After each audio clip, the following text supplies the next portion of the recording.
नमस्कार दोस्तों, उम्मीद है आप सभी सकुशल होंगे और आप सभी को 75वें स्वतंत्रता दिवस की हार्दिक शुभकामनाएं। दोस्तों, आपने ये लाइन तो सुनी ही होगी, ये दिल मांगे मोर, क्योंकि ये दुनिया भर में प्रसिद्ध पेप्सी नाम की एक कोल्ड ड्रिंक कंपनी का एक एडवर्टाइजिंग स्लोगन है। लेकिन अगर किसी ने सही मायनों में इस लाइन को पहचान दी है तो वो है कारगिल युद्ध के हीरो कैप्टन विक्रम बत्रा। जी हाँ दोस्तों, वो हीरो जिसने आज से 22 वर्ष पहले अपने शब्दों से, अपनी वीरता से और अपने बलिदान से पूरे देश को गौरवान्वित किया था। कैप्टन विक्रम बत्रा ने 1999 के कारगिल युद्ध में अभूतपूर्व वीरता का परिचय देते हुए पाकिस्तानी आर्मी के पसीने छुड़ा दिए थे और भारत को विजय दिलाने में एक महत्वपूर्ण भूमिका निभाई थी। कैप्टन विक्रम बत्रा की शौर्यता की कहानी लगभग हर देशवासी को पता होगी, लेकिन आज हम फिर कैप्टन विक्रम बत्रा की जीवन गाथा से रूबरू होंगे। आज के इस वीडियो में हम इस वीर बहादुर सिपाही के जीवन से जुड़ी कुछ रोचक बातों को जानेंगे और साथ ही हम यह भी जानेंगे कि कैप्टन विक्रम बत्रा परमवीर चक्र विजेता कैसे बने। दोस्तों, कैप्टन विक्रम बत्रा का जन्म 9 सितंबर 1974 को पालमपुर हिमाचल प्रदेश में हुआ था। इनके पिताजी एक गवर्नमेंट स्कूल में एक प्रिंसिपल व इनकी माताजी एक स्कूल टीचर थी। इनकी 2 बहनें व इनका एक जुड़वा भाई भी है जो सेम विक्रम बत्रा की तरह ही दिखते हैं, जिनका नाम विशाल बत्रा है। इनके माता पिता ने दोनों जुड़वा भाइयों का नाम लव कुश रखा था। लव यानी विक्रम अपने भाई विशाल से 14 मिनट पहले पैदा हुए थे। विक्रम बत्रा जी ने अपनी प्राइमरी एजुकेशन डीएवी स्कूल व उसके बाद पालमपुर के सेंट्रल स्कूल से प्राप्त की। सेंट्रल स्कूल में पढ़ाई के दौरान बत्रा जी टेबल टेनिस खेला करते थे, जिसमें उन्हें पढ़ाई से ज़्यादा महारत हासिल थी। विक्रम का केंद्रीय विद्यालय आर्मी क्षेत्र में होने के कारण वे प्रतिदिन आर्मी की ट्रेनिंग, अनुशासन वगैरह देखा करते थे, जिसकी वजह से उनके मन में भी आर्मी में जाने की इच्छा जागृत हुई। साल 1995 में चंडीगढ़ के डीएवी कॉलेज में साइंस सब्जेक्ट से स्नातक पूरी करने के बाद विक्रम बत्रा ने अंग्रेजी में एमए करने के लिए पंजाब यूनिवर्सिटी में दाखिला लिया, जहां पर वे सीडीएस कंबाइंड डिफेंस सर्विसेज की तैयारी करने लग गए। कॉलेज में पढ़ाई के दौरान विक्रम बत्रा एनसीसी के एयर विंग में शामिल हो गए। विक्रम बत्रा को एनसीसी का सबसे बड़ा सी सर्टिफिकेट मिला और एनसीसी में विक्रम बत्रा को कैप्टन का रैंक दिया गया। बतौर एनसीसी कैडेट उन्हें 1994 के गणतंत्रता दिवस परेड में शामिल होने का मौका मिला। साल 1996 में विक्रम बत्रा ने सीडीएस एग्जाम को क्वालिफाई करके आईएमए इंडियन मिलिट्री एकेडमी पहुंचे। सन 1997 में उन्होंने आईएमए में अपनी 19 माह की ट्रेनिंग को पूरा किया। ट्रेनिंग पूरी होने के बाद उनको 13वीं battalion Jammu and Kashmir rifles में लेफ्टिनेंट के तौर पर नियुक्त किया गया। दिलचस्प बात यह है कि आर्मी में जाने से पहले विक्रम बत्रा का चयन मर्चेंट नेवी में हो गया था, लेकिन उनका सेना से लगाव अत्यधिक था। मर्चेंट नेवी में चयन के बाद वे चेन्नई में ट्रेनिंग के लिए जाने वाले थे। उनके ट्रेन के टिकट तक बुक हो चुके थे, लेकिन जाने से 3 दिन पहले उन्होंने अपना विचार बदल दिया। जब उनकी मां ने उनसे पूछा कि तुमने ऐसा क्यों किया, तो उनका जवाब था, माँ, जिंदगी में पैसा ही सब कुछ नहीं होता, मैं जिंदगी में देश के लिए कुछ करना चाहता हूँ। उस समय एक लेफ्टिनेंट की सैलरी थी करीब 20,000 रुपये व मर्चेंट नेवी की शुरुआती सैलरी 1 लाख रुपए। आजकल के नौजवान जब ये तक सेलेक्ट नहीं कर पाते हैं कि कॉलेज में सब्जेक्ट कौन सा लेना है, वहीं 20 साल के नौजवान ने लाखों रुपए का पैकेज ठुकरा कर देश सेवा को चुना। आप इसी से समझ सकते हैं कि उनमें देशभक्ति की भावना किस कदर भरी हुई थी। जब विक्रम बत्रा पंजाब यूनिवर्सिटी में एमए कर रहे थे, तब उनकी मुलाकात वहां डिम्पल चीमा से हुई, जो उनकी अंग्रेजी की सहपाठी थी, और धीरे धीरे इनकी दोस्ती प्यार में बदल गई और बात शादी तक पहुंच गई। लेकिन इसके 1 साल बाद ही वे आर्मी में सेलेक्ट हो गए।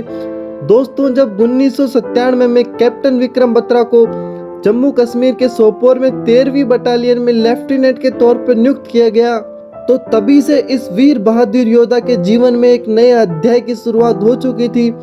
कैप्टन बत्रा को महज 18 महीने की नौकरी के बाद ही 1999 के कारगिल युद्ध में जाना पड़ा था और इस दौरान वे बहुत ही बहादुरी से लड़े। कारगिल की लड़ाई से कुछ दिन पहले जब कैप्टन बत्रा अपने घर पालमपुर आए हुए थे, तो वे अपने दोस्तों के साथ बैठे हुए थे, तो उनके एक दोस्त ने उनसे कहा कि अब तू फौज में है, अपना ध्यान रखना। तब उन्होंने कहा था, चिंता मत करना, या तो जीत के बाद तिरंगा लहरा कर आऊँगा या फिर उसी तिरंगे में लिपट कर आऊँगा, लेकिन आऊँगा ज़रूर। उनकी छुट्टियों के दौरान ही कारगिल में युद्ध शुरू हो गया, जिसके बाद वे वापस ड्यूटी पर चले गए। मई 1999 में पाकिस्तान अपनी नापाक इरादों के साथ कारगिल घाटी में आ बैठा था और कई चोटियों पर कब्जा जमा कर भारत को धमकाने में था। इंडियन आर्मी की 13वीं बटालियन को यह जिम्मेदारी दी गई थी कि वो पर्वत चोटी 5140 पर पाकिस्तानी पोस्ट पर हमला कर उसे फिर से भारत के कब्जे में लाए। इस यूनिट की कमान कर्नल योगेश जोशी के पास थी। इनके पास 2 युवा ऑफिसर थे, एक थे लेफ्टिनेंट जामवाल और दूसरे थे कैप्टन विक्रम बत्रा। कर्नल जोशी ने उन्हें बताया कि रात को ऑपरेशन शुरू करना होगा और सुबह तक तुम्हें वहां पहुंचना होगा। उन्होंने दोनों अफसरों से पूछा कि मिशन की सफलता के बाद आपका विजय कोड क्या होगा, क्योंकि दोनों ही टीमों को अलग अलग तरफ से चढ़ाई करनी थी। तब लेफ्टिनेंट जामवाल ने कहा कि सर मेरा कोड ओ यो होगा। उन्होंने जब विक्रम बत्रा से पूछा कि तुम्हारा कोड क्या होगा, तो उन्होंने कहा ये दिल मांगे मोर। 20 जून 1999 को सुबह 3:30 पर पॉइंट 5140 पर विजय प्राप्त करने के बाद उन्होंने रेडियो के जरिए अपनी जीत को लेकर अपना प्रसिद्ध डायलॉग रेडियो पर कहा, ये दिल मांगे मोर। पॉइंट 5140 पर ऑपरेशन विजय के दौरान विक्रम को एक कोड नेम दिया गया था और उनका कोड नेम था शेर साहब। विक्रम को यह कोड नेम उनके commanding officer lieutenant colonel Y K. Joshi द्वारा दिया गया था।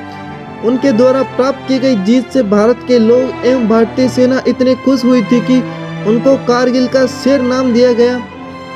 पॉइंट 5140 चोटी पर विजय प्राप्त करने के बाद कैप्टन विक्रम बत्रा और उनकी टुकड़ी को पॉइंट 4875 पर कब्जा करने की जिम्मेदारी सौंपी गई। इस चोटी पर कब्जा करना अत्यधिक मुश्किल था। कैप्टन विक्रम बत्रा ने लेफ्टिनेंट अनुज नैयर और अपने अन्य साथियों के साथ इस अभियान को पूरा करने की जिम्मेदारी ली। इस अभियान पर जाने से पहले कैप्टन विक्रम बत्रा ने अपने भाई को एक चिट्ठी भी लिखी थी, जिसमें उन्होंने लिखा था कि प्रिय कुश, माँ और पिताजी का ख्याल रखना, क्योंकि यहाँ कुछ भी हो सकता है। और इसके बाद वे 9 जुलाई 1999 को पॉइंट 4875 पर कब्जा करने के लिए आगे बढ़े। पॉइंट 4875 पर चढ़ना आसान नहीं था, क्योंकि इस चोटी पर चढ़ने वाले रास्तों पर तो पाकिस्तानी सेना का निशाना था। इसलिए विक्रम बत्रा व उनकी टीम 85 डिग्री ढलान वाली साइड से चोटी पर पहुंचे। उन्होंने चोटी पर पहुंचते ही दुश्मनों पर जोरदार हमला किया। इस दौरान भारतीय सैनिकों ने सारे पाकिस्तानी बंकरों को उड़ा डाला। यह मिशन भी लगभग पूरा हो चुका था। इसी बीच कैप्टन विक्रम बत्रा की नजर अपने जूनियर साथी लेफ्टिनेंट नवीन पर पड़ी, जो एक विस्फोट से बहुत बुरी तरह से जख्मी हो गए थे। जब कैप्टन विक्रम बत्रा अपने घायल साथी को सुरक्षित स्थान पर ला रहे थे, तभी एक छुपे हुए पाकिस्तानी सैनिक की गोली उनकी छाती में आ लगी। इसके बावजूद उन्होंने अपने साथी को सुरक्षित स्थान पर पहुंचाया। वे बचे हुए पाकिस्तानी सैनिकों पर टूट पड़े। अंतिम सांस लेने से पहले वे तिरंगा लहरा चुके थे। शहीद होने से पहले कैप्टन बत्रा के आखिरी शब्द थे, जय माता दी। 7 जुलाई 1999 वो दिन था जब वो भारत माता के आगोश में समा गए थे। एक तरफ जीत की खुशी तो दूसरी तरफ कैप्टन विक्रम बत्रा के शहीद होने का गम था। उनकी वीरता व जुनून को देखकर उस समय के army chief general Ved Prakash Malik ने कहा था कि अगर कैप्टन विक्रम बत्रा जिंदा होते तो मेरी जगह आर्मी चीफ का पद संभाल रहे होते। कारगिल युद्ध के दौरान अदम्य साहस व बलिदान के लिए कैप्टन विक्रम बत्रा को 15 अगस्त 1999 को मरणोपरांत परमवीर चक्र से नवाजा गया। दोस्तों, कारगिल युद्ध के बाद कैप्टन विक्रम बत्रा की शादी होने वाली थी। एक बार नाना साहेब गुरुद्वारे में परिक्रमा के दौरान विक्रम बत्रा ने डिम्पल चीमा की चुन्नी को पकड़कर 4 फेरे ले लिए थे। तभी से वे सिख धर्म के अनुसार पति पत्नी हो गए थे। विक्रम बत्रा की शहादत के बाद डिम्पल चीमा ने तय किया कि वे किसी से शादी करने के बजाय अपनी पूरी जिंदगी विक्रम बत्रा जी की यादों में गुजारेंगी। दोस्तों, हमने लैला मजनू, रोमियो जूलियट की कई कहानियां सुनी हैं, लेकिन ये कहानी उन सभी से ऊपर है। एक अमर जवान की अमर प्रेम कहानी। किसी भी सैनिक का बलिदान कभी भी छोटा या बड़ा नहीं होता है, लेकिन कभी कभी हमारे सामने कुछ ऐसे बहादुर और निर्भीक सैनिक एक ऐसा उदाहरण पेश कर जाते हैं जिससे सुनने मात्र से ही हमारे रोंगटे खड़े हो जाते हैं। कैप्टन विक्रम बत्रा भी उन्हीं वीर बहादुर सैनिकों में से एक हैं। इन वीर सिपाहियों के बलिदान के लिए हम हमेशा ऋणी रहेंगे। आज इस पावन पर्व स्वतंत्रता दिवस के अवसर पर हम चाहते हैं कि आप इस महान योद्धा की बायोग्राफी को जितना ज्यादा हो सके शेयर कीजिए, ताकि भारत के हर एक नागरिक को इस वीर महान योद्धा के सर्वोच्च बलिदान के बारे में पता लगे। हमें उम्मीद है कि यह जानने के बाद आपका कैप्टन विक्रम बत्रा के प्रति सम्मान और बढ़ गया होगा। जय हिंद। मिलते हैं नेक्स्ट वीडियो में।